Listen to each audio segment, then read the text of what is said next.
Football rivalries aren't always local. Sometimes just a single game or a series of them can forge a mutual dislike that goes way beyond geography. For older generations of Chelsea fans, that rival is Leeds. Not just because of the famously filthy cup final of 1970 either.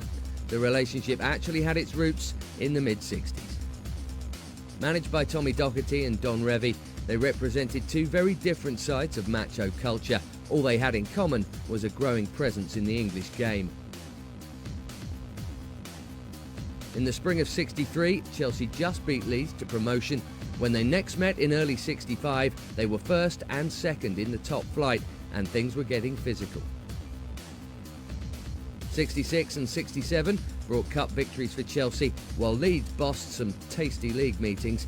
As the 1969-70 campaign began, Dave Sexton was now in charge of the Blues. The clubs then met 6 times in 7 months, ending with the twice-played cup final. Now imagine this. The cup final was the season's only domestic football match that the public could watch live on television. And literally half the nation did watch. Over 28 million by the time the replay came around, a record that still stands for an English club game. A 2-2 draw was followed by a 2-1 Chelsea win, which is all that really should matter, but the real legacy is the legendary brutality of it all. This was basically 3.5 hours of common assault, punctuated by some memorable goals. When current referee Michael Oliver watched it back in early 2020, he sent off 11 players. Eric Jennings, who had the honour of officiating both games, only got his yellow card out once.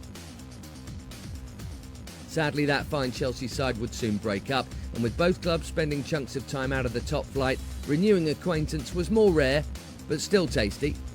In April '84, the passion spilled out onto the field as a perfect Kerry Dixon hat-trick helped Blue thrash White 5-0 to ensure that Chelsea would be back in the First Division.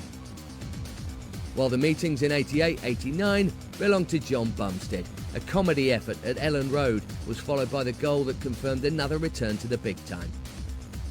Fast forward to Christmas '97. Players stood in silence to pay respects to the departed Leeds legend Billy Bremner before playing out a match he'd have loved. Alfie Holland and Gary Kelly both saw red, but the 9 men knuckled down for a goalless draw. In spring '99, Gus Poyet's winner saw Chelsea finish 1 place above Leeds to grab the final remaining Champions League position.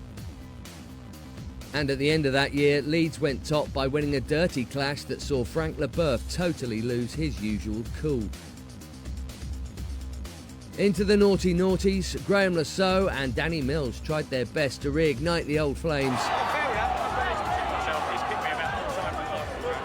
And Idika Johnson gave the rivalry one of its greatest goals.